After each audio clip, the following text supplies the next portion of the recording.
Shanti. Today we're going to look at the topic of what to do when you're not happy with the other person, part 4. This video we're going to see how there are expectations on the words. Communication is very important in any relationship, and sometimes there's an expectation of I want to hear certain words from this person. In this relationship, I want them to talk to me in this way. Like as if we want certain words from them, and when they do not give that words to us, then we get upset and disappointed.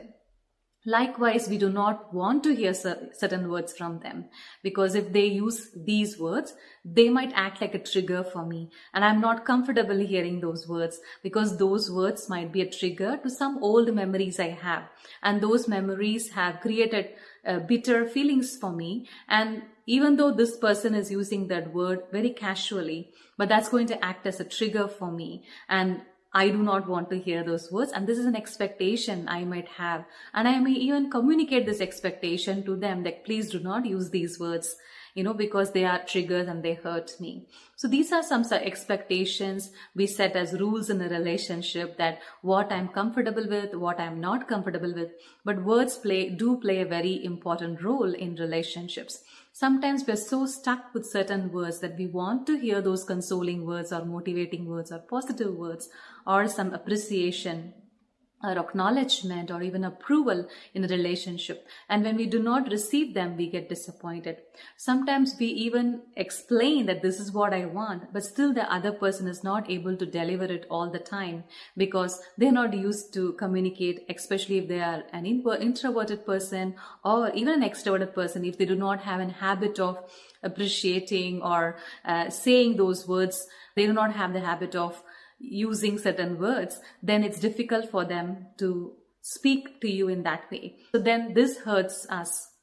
One way of handling the expectation of hearing certain words in your relationships, especially closer relationship, is to really let go of the idea of the attachment of certain words, because they might be so important to you. But sometimes I need to see beyond the words. Sometimes I need to see whether there is a proof of the action. People might say so many things, but is it really in action? If I'm only attached sometimes to the artificial language, but if it's not there in action, what uses those words and dialogues which I want to hear?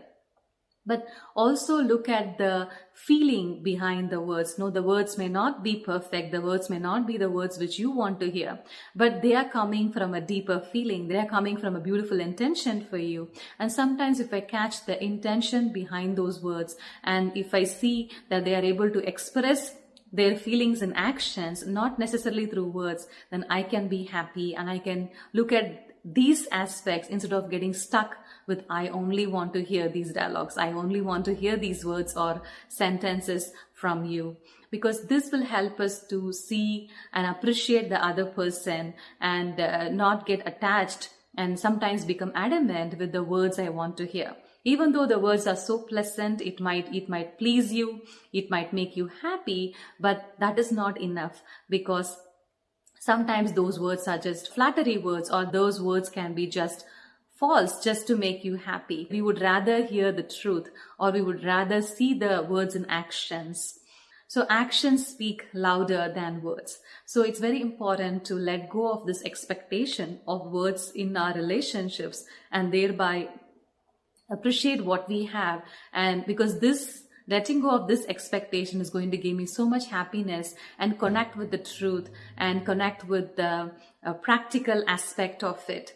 So letting go of this expectation of words are going to give me so much freedom and happiness, and appreciate what I have, instead of getting stuck with what I need and what I believe these words are important. Of course, they are very soothing. Of course, they're going to make you happy, but I can't force the other person to do it for me. But if I see the other person is sincere and they're already doing the result of those words, that is enough for me. So let us practice this today.